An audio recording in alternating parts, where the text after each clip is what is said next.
recording. There you go. There you go. So, so I can send you a copy of the recording, basically. So a copy goes to anybody who turns up, and those who registered but weren't able to turn up. So it's not going to go to too wide an audience. Good. So if I look at the sort of pyramid, because I felt I needed a pyramid somewhere in the presentation, then clearly when we're looking at life as an independent, we're looking at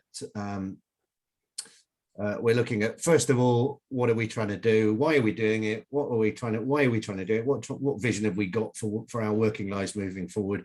And what is it that we've got to offer? And it's pretty much into that area that we're going to be talking about today. And in future sessions, we'll talk about how do I reach out and create interest? How do I turn that interest into contracts? And then delivery to create the very grandiose term of brand ambassador. And ultimately, what we want is that we want the confidence to be able to win the type of work we want when we want. But today I'm sort of putting it firmly in this sort of area. Every Wednesday, 45 minutes, 20 minutes or so input, 25 minutes Q&A. So I'm going to stop talking after 15, 20 minutes, and then we're going to do Q&A about either the subject or anything else we want to talk about.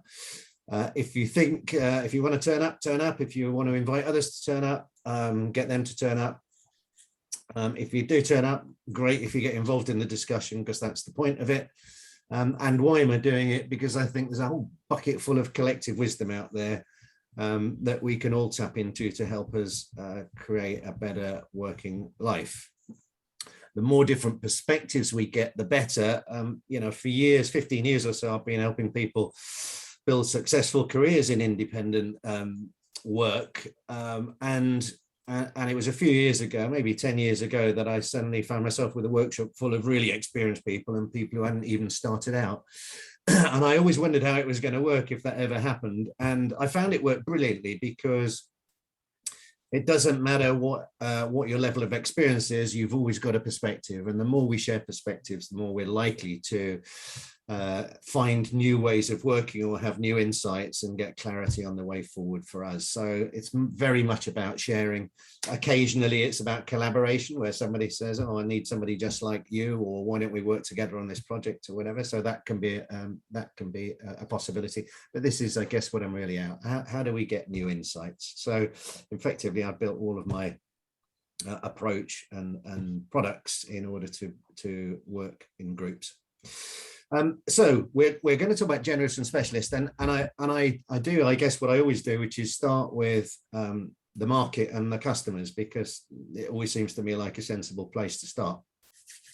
So we may be clear about what sort of organizations we're targeting, what sort of companies we want to work with, or we may not be all that clear. But whatever happens, we've got this thing, which is the world spinning around, doing what it does and throwing up opportunities and challenges. So PESTLE, I don't, somebody asked me what they said, go back to that slide and tell me what that acronym meant. And I forgot it was on there. So you've probably come across PEST, political, economic, sociocultural, and technological. I've also added in legal and environmental on there. So what is the big stuff going on in the world at the moment? And we've got something in every one of those categories and something huge in every one of those categories. And what happens when we've got a lot going on is that creates threats and opportunities for our market. And as we've seen, you know, maybe before, you know, 18 months ago, it was all about, in government, it might be about austerity, but it was certainly about Brexit. It was certainly about regulatory challenges coming forward. It was certainly about going green. It was certainly about carbon footprints. And then we sort of slapped a pandemic in there as well to really spice it up. And as a result of all of that change, some organizations have done brilliantly well. Some have gone bust, and some have managed to survive. And part of it, I guess, is You know, it's quite difficult to survive as a cafeteria in the central London if there's nobody coming anywhere near you, but you could start changing the way you work to deliver to people's homes or to get involved in food banks or whatever it is they want to do.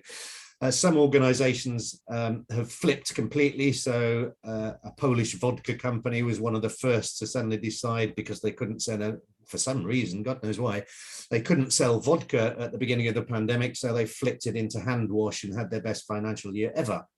So it depends on the reaction of the organization to how much they are willing to change and how much they are willing to adapt and how quickly they're willing to adapt. That dictates either the depths they fall to or the heights they can achieve. So change creates that in the market, and they need to do something about it. And so it affects these guys, it affects their customers, it affects their routes to market, it affects their supply chain. One of my clients is a manufacturer, has got nightmare problems with their supply chain at the moment because they're a German-based company. It affects the amount of competition coming in and coming out. So I guess you were merrily trundling along making a decent living out of hand sanitizer when all of a sudden the wilderness uncle started making hand sanitizer. Okay, demand went up, but competition went up as well. So we're sitting there looking at our target market and saying, what are the potential challenges that they're facing and how can I help them? So every client we have, every potential client is facing threats, they're facing opportunities, they've got some things they do good at and some things that they're not so good at. And there are therefore, when change happens, certain things they need to stop, start and keep doing. Okay, and statements of the blindingly obvious, my apologies for that. So as they are making change happen, they may recognize the need to change or they may not.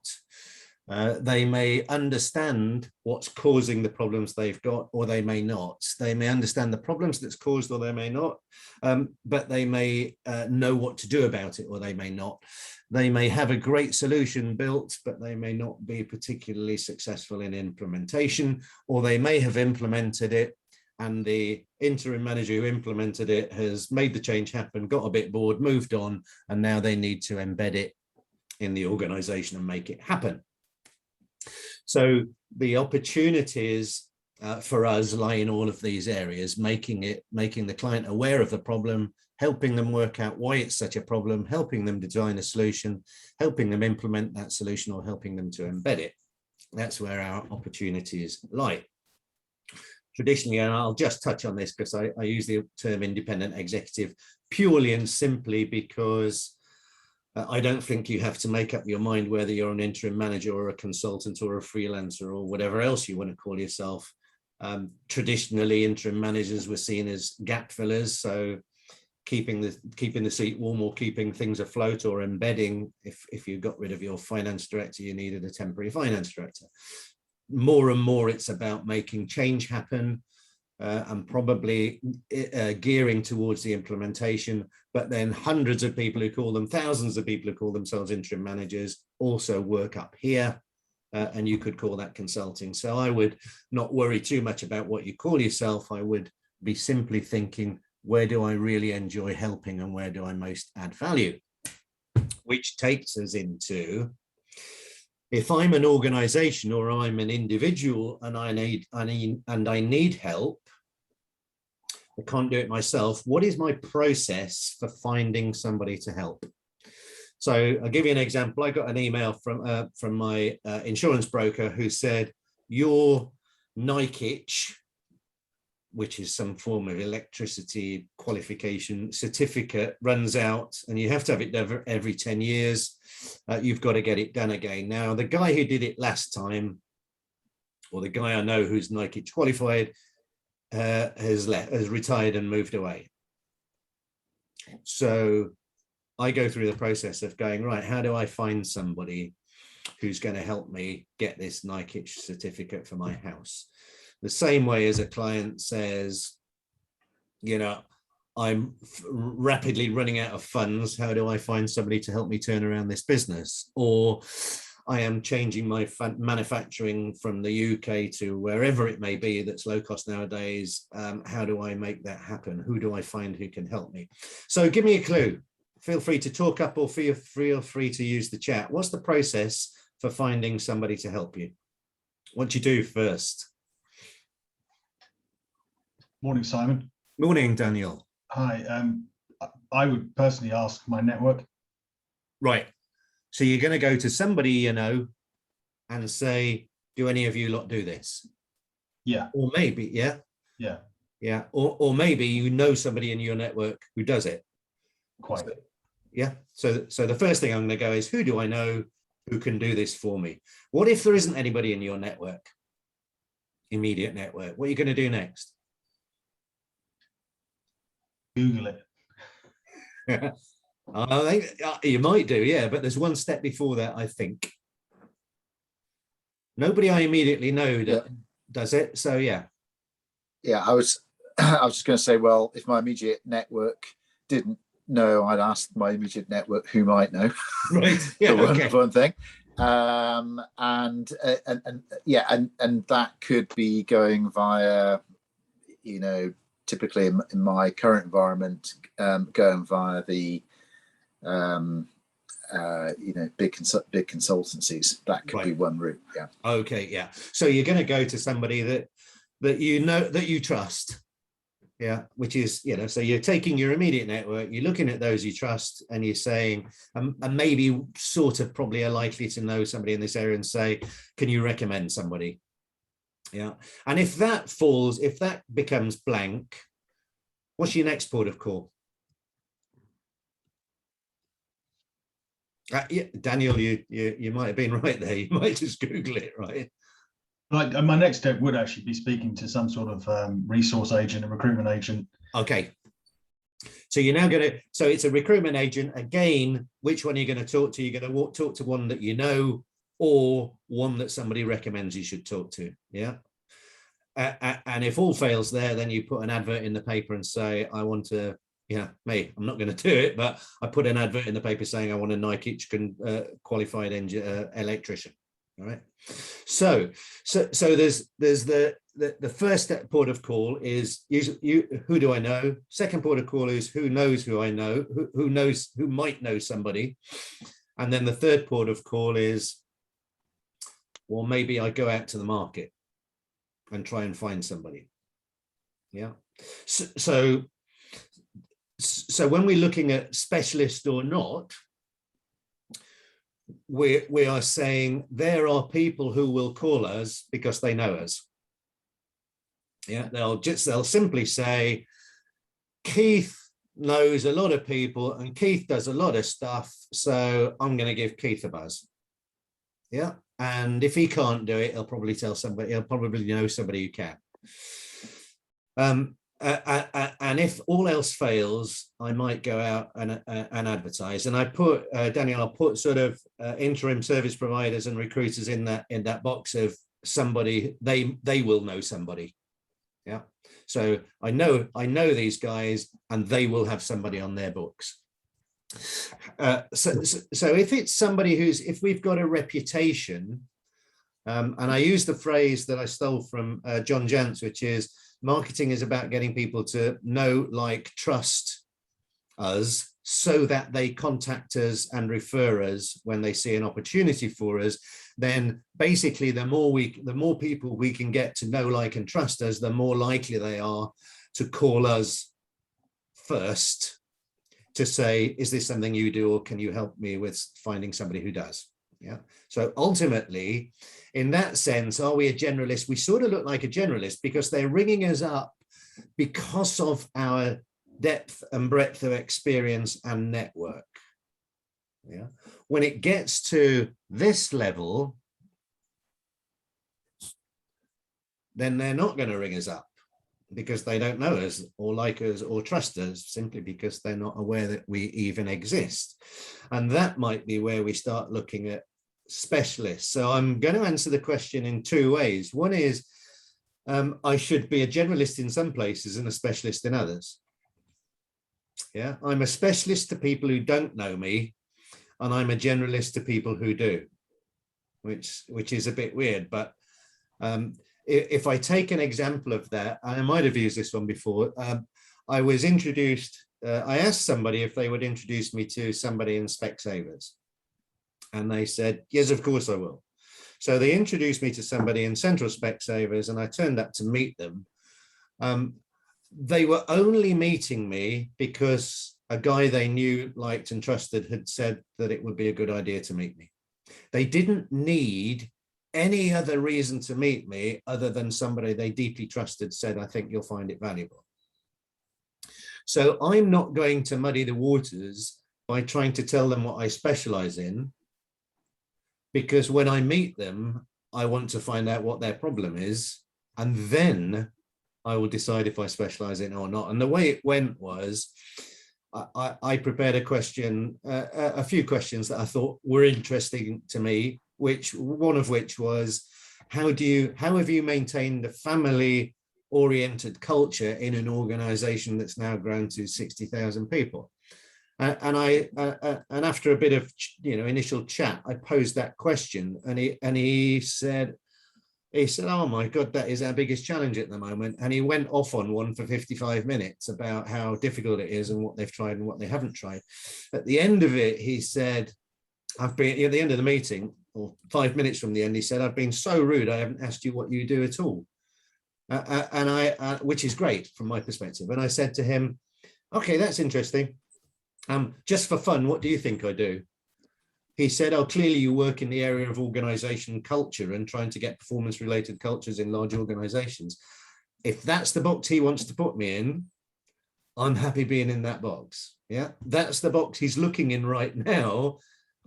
And he is almost telling me to be in the box where he's looking. For me, it was like an about turn.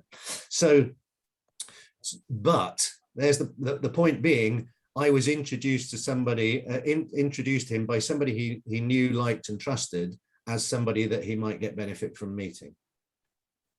Now then, let's flip it now and say, if you drew a blank on the first two, people you know and people who were referred by people you know, if you drew a bit of a blank there, or if you wanted to look out in the market for perhaps somebody else, other people other than just those you knew at the moment, what attributes would you look for most importantly when you're looking for them?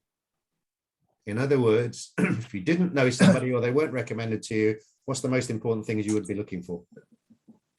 Yeah, it's Keith here. I go for track record. Okay, and by that you mean that they've been in a similar environment and they've succeeded in some way, shape, or form. Right. Okay. Does that mean you're looking immediately for a specialism? Is that a question to Keith? It should be. Whoever. I suppose. Well, not necessarily. If you were talking, it could be a more generalist, like change management. That's what I had in my mind's eye, was somebody who'd led a big nasty change in an organization. Yeah, I mean, who'd done that, got the t-shirt. I'm definitely more interested in that than somebody who's a specialist without having that sort of experience. That's my personal. Okay, so you are looking for track record in doing something that you want done. Now we might take specialists down to in my industry with my type of company in the same geographic locations, and some people will do. Yeah. So, but you're looking for something that narrows it down, because if you put if you were to put let's get it clear. If I were to put an advert out, what would I put in the advert out for? If you put an advert out for a change manager, Keith, how many people do you think might respond? Everybody on LinkedIn, right? So we have to say, look, I need to narrow that down.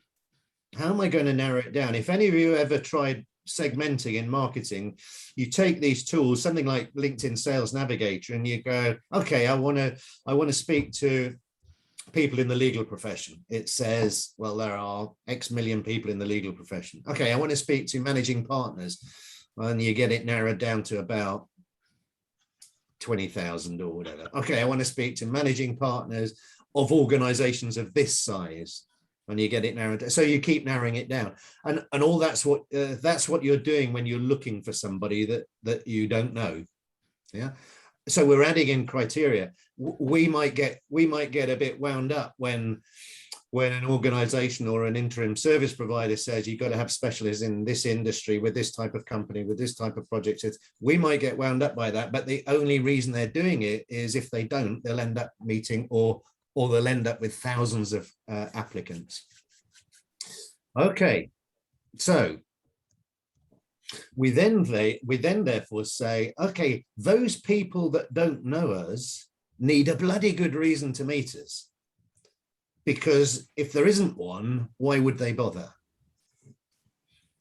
And that's where we sort of end up with track record. I think you're dead right. Now, how we narrow that will depend on how risk averse we are. Yeah,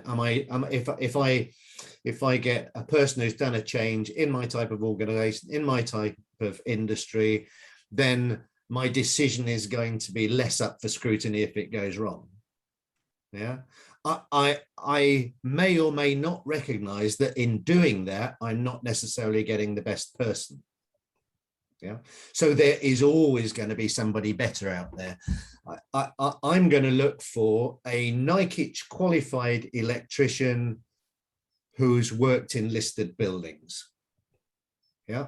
And I'm going to select a NICH qualified electrician who's worked with listed buildings. There might be a non-NICH qualified electrician who hasn't worked in listed buildings who would be much better. Yeah, but I can't just go, I need an electrician. I've got to have something to narrow the search.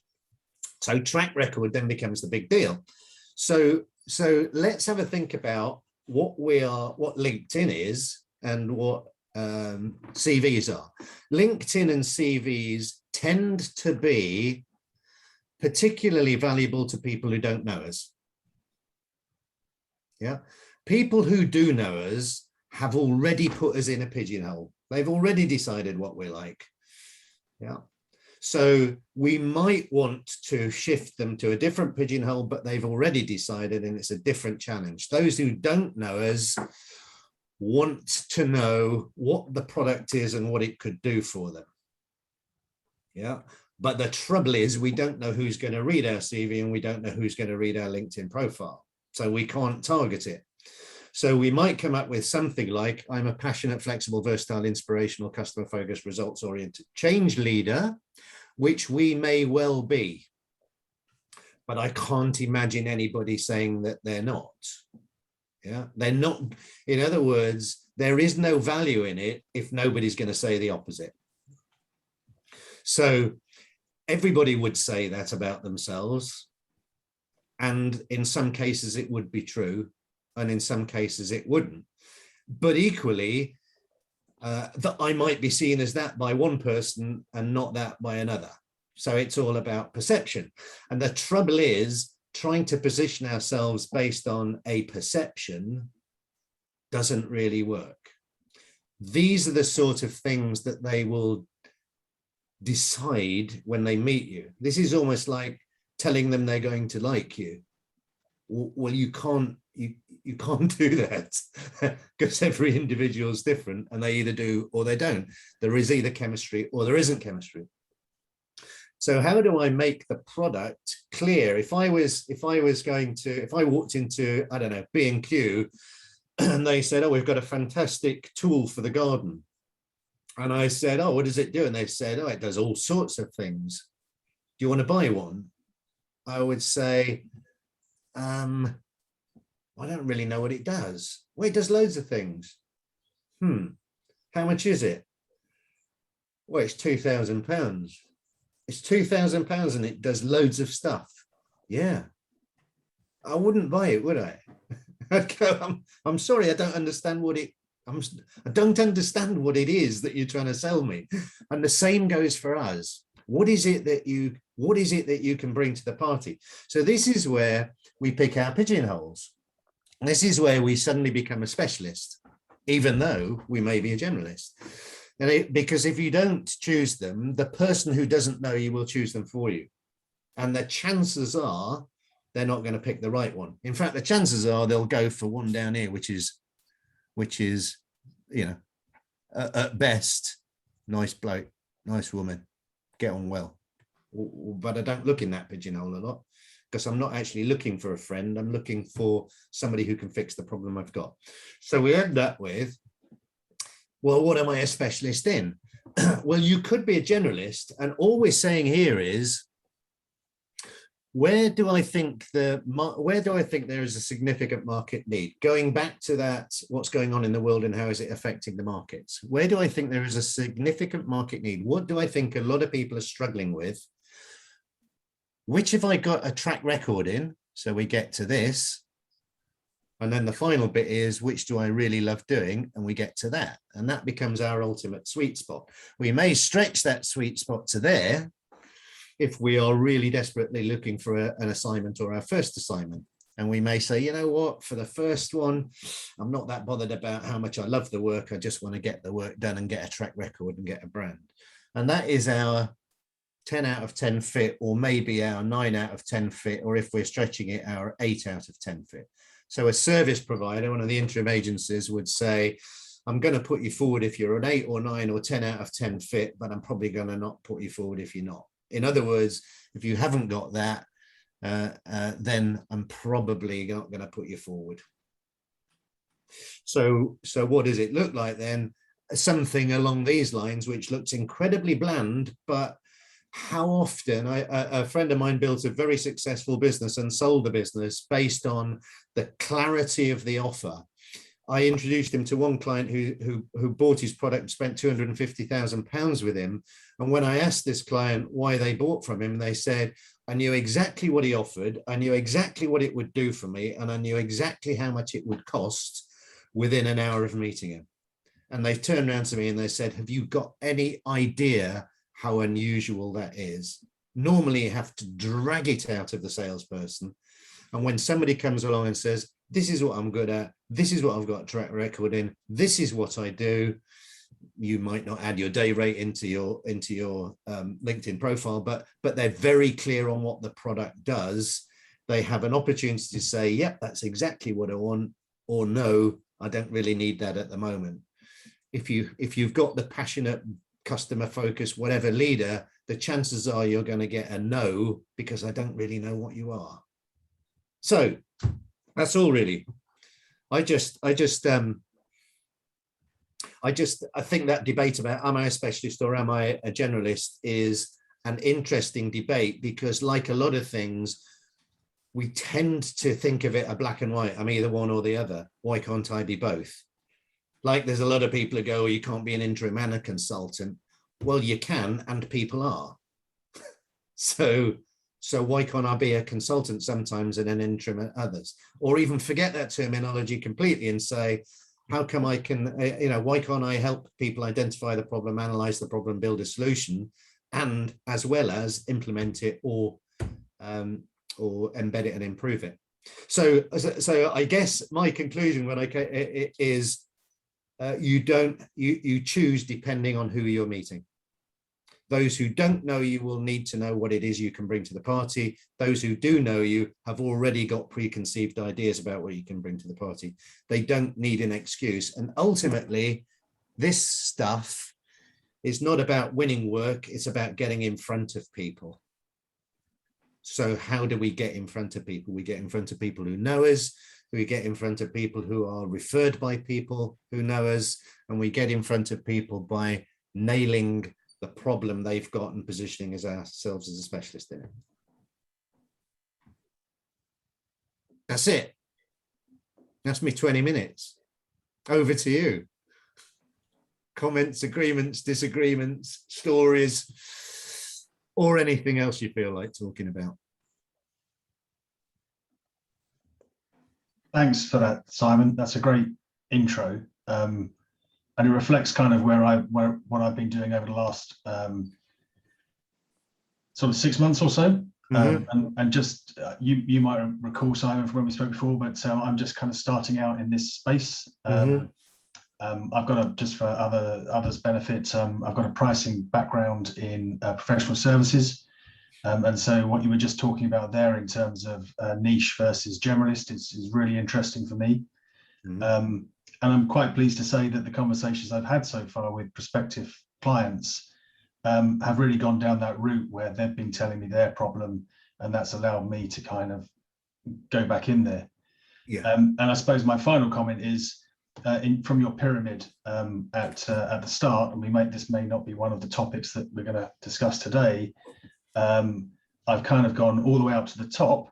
I'm at that proposal stage, and I'm just trying to get that that final yes. Here's the instruction, as it were. Yeah. But everything you say so far and have included in this term, really does reflect what I'm seeing out there and the kind of conversations that I'm having. So yeah, so that's really encouraging for me. And I guess, Daniel, you if you can be the person that, I think this is our ultimate positioning. We are the person they ring up, not because they necessarily think we can do it, but because they know we'll help them. Then we get first refusal, but actually, even better than that, we get the opportunity to help them. Yeah, not necessarily directly, but we can introduce them to somebody who does. Anything that we can do to help a potential client, or to help an organization, or to help an individual person, is time incredibly well spent. Yeah, so and if you're doing that and you're getting those calls, then that's terrific. Interesting about the proposal stage, I do think that's a fascinating stage. Something like, the more I look at the research, and it's generic or it's targeted, but the more I look at the research, the more I see the figure 40% of projects never go anywhere. 40% of proposals never go anywhere. So what is it that stops those? That's projects? really interesting. I mean, I've had different in my employed life, working on the kind of that proposal space from a pricing perspective. You would get all sorts of reasons why things weren't happening, why you weren't getting the instructions. Some people talk about price, and quite often it isn't. That's just it's kind of an easy opt-out, as it were. But also the way in which the conversations have come to me, some have come very cold through LinkedIn, some have come through recommendations, some have come through agents. And getting to that point where you can have the conversation exactly as you described, when you're going and you're listening to them and they're saying, so you must be an organizational person. You go, yeah, that's exactly right. Has kind of been the way I've reacted. Particularly when people have felt they've got a problem with their price. It probably isn't their price. It could be, but it's likely to be something else in the commercial equation.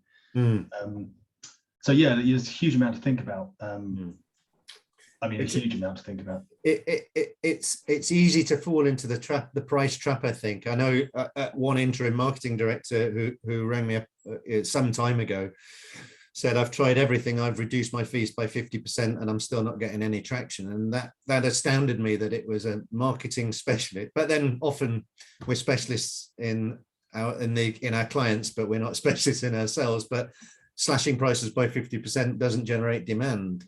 Doesn't surprise me in the slightest for as you know. Before getting any instructions, and as I said, I'm still kind of waiting for that final thing. I have had advice from quite a number of people to actually put my prices up. And it kind of, working in this field, it actually makes sense. Price is quite often a proxy for value, and so therefore, if you want to position yourself as premium or a specialist, then your price needs to be up there to reflect that. 25 years ago, I went for my first piece of work, and I had no idea how much to charge. And a friend of mine, I've told some of you this story before, from Pepsi, said, you know what, we don't really look at anybody unless they charge 1,500 quid. It was almost like one of the criteria. They've got to charge 1,500 quid or more. I'm thinking, I can't charge 1,500 quid for this piece of work. But when they said, how much do you charge? I said, £1,500 a day. And the other piece of advice, and I'd be grateful for your input or anyone else's input. I had done some work on some collateral to demonstrate the areas in which I can help businesses. And I had actually originally structured it such that I had the premium strategic stuff at the top, including governance, data management, that sort of stuff, as well as the initial thinking, through to particular components where I could solve specific problems in professional services. It might be around their hourly rates management, or it might be around contingent arrangements or something like that. And then at the bottom, I had business as usual. And someone who's been working as a consultant in that market for a long time said, no. He said, make sure it's very linear. so the client can actually choose what is important for them, as opposed to you dictating to them what should be the most important thing. I thought that was quite useful and has helped me in my thinking. I fell into that trap many years ago of telling of actually I didn't even tell the client. I just cracked on with what I thought was important, and I was ripped apart by the client. And in retrospect, quite rightly, I spoke to a very experienced person at the time and said, you know, I was only trying to do what was best for the client, and they've pulled me apart for it. He said, give them what they want and earn the right to tell them what they need. And that was a great piece of advice at the time. I needed it. Yeah, once they know, like, and absolutely trust you, then you have the opportunity to start leading. But up until that point, if I recognize that if I started trying to lead too early, I just look like a salesman trying to flog his whatever he does, as opposed to somebody who's trying to fix their problem. It's interesting. It's interesting. Any comments on Daniel's situation on pricing? Any views on that? I do believe that the place to start is if you look at the process of, you know, that a client would go through, why do I need to change? Why do I need to change right now? What specifically do I need to change? If that bit isn't done well, the project will probably fizzle out, because if that bit isn't done well, then the ROI is impossible to calculate. And this isn't a criticism of clients, but if they probably, the situation they're facing is one they're looking for help on, then they can't have the experience in fixing it. Therefore, them making the decision on their own is probably not a great way of doing it. Yeah, if I'm trying to buy something or make a decision in an area that I don't understand, I'm going to want somebody to help me make that decision. And therefore, I think the why change, why now, what change is in many cases done quite badly, which is why we never get to an end project. You know, I don't know, out of the 40% that don't go forward, why that is, what percentage of that is, but I don't know. It's got to be quite a lot. Of course, there are circumstances that change. You get bought, you get merged, you get acquired, you go bust, whatever. That will cause a project to fail, but it's only a relatively small percentage. Any comments? Any questions?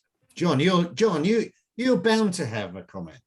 I saw you just about leaning forward. I thought, here we come. Rather facetious, of course. The first one, did you enjoy Italy? And the second one was, well, did the broker help you in any way at all? He must have he must be doing the same thing for other people. Could you recommend someone on your Nick thing? Sorry, is this Daniel? No, I'm talking to you. I was asking the question. Could the broker help me on my electrician thing? Yeah. The trouble is, I don't like or trust the broker. Oh, right, okay. I don't know why I'm using them, but I won't next year. But you're absolutely right. So who do you suggest then? The insurers they've suggested in the past have tended to be very expensive and not very easy to do business with. So I'm not necessarily inclined to take their recommendations. But to your point, John, I absolutely think that if a broker was going to survive, if I was going to recommend a broker, it would be the sort of person who does exactly what you've just said. Yeah. So yeah. I wouldn't, if you said I'm looking for an insurance broker, I wouldn't recommend the guys I'm with. But if they took a little bit more interest in helping me out with the challenges they face, I would. So I know them, but I don't like respect or trust them. I said it's interesting. Or you could move from your listed building, of course.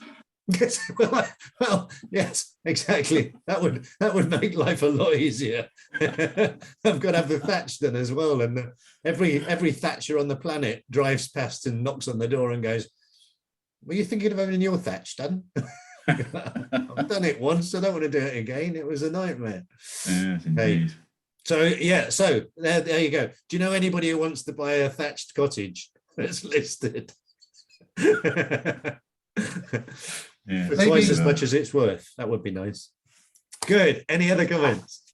Hi, it's Keith. So Keith. for the group, I'm just starting out. I'm actually still employed, planning my next step. And one of the things that was going around in my head was, if when I go ahead, am I going to undervalue myself? Similar to the conversation that's been going on for the past few minutes.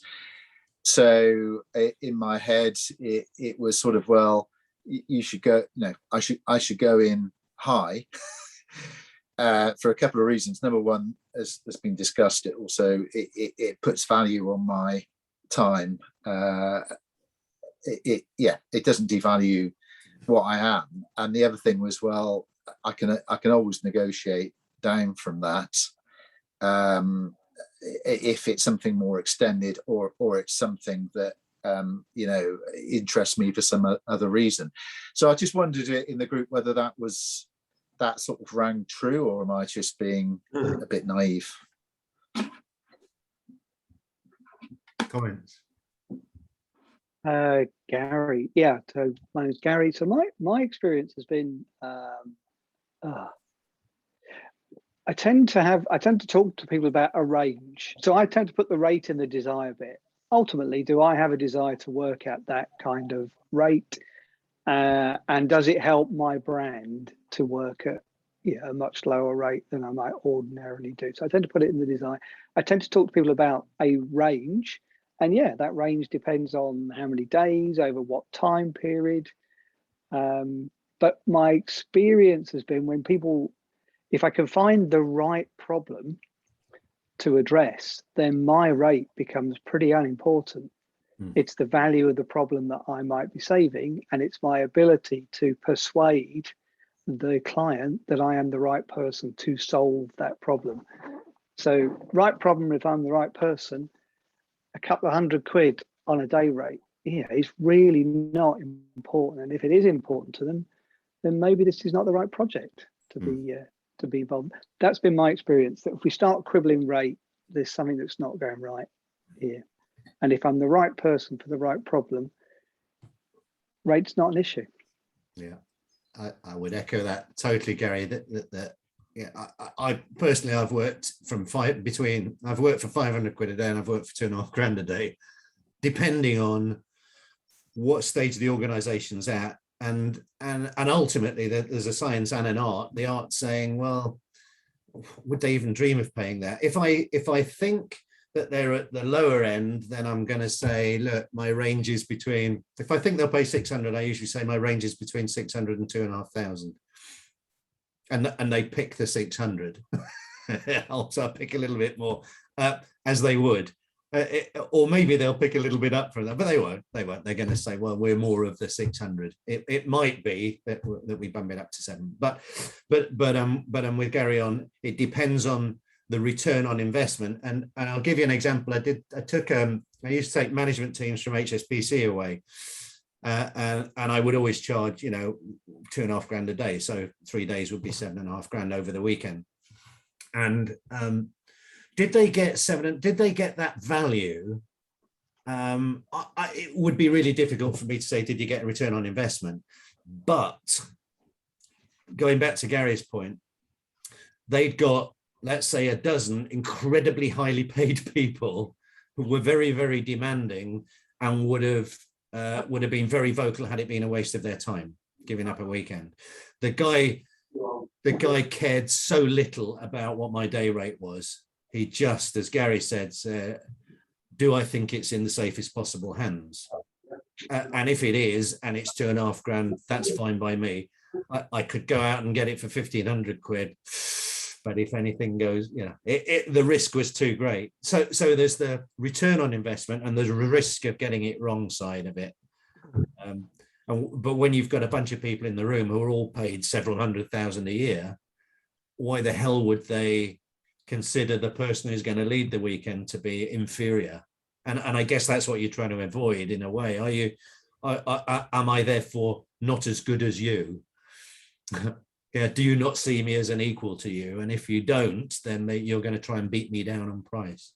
I'm conscious of time. I'm not often very conscious of time, but I am conscious of time now.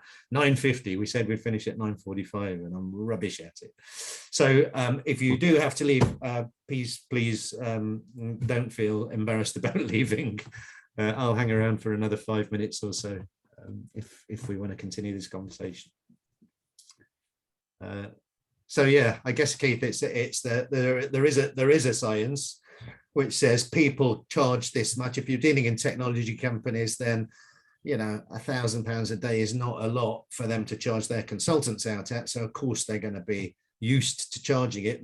They should be used to spending it. But then there's the art of it, which is to what extent is this critical to them? Either get the ROI. I did hear of one interim who delivered a change project in a financial services company 3 months early, saving them whatever 3 months is at 1,200 quid a day.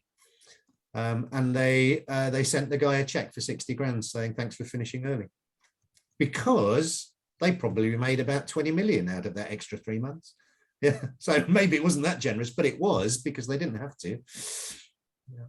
And bloody hell, was it good for his brand? Yeah, thank you. Good. Should we call it a day then?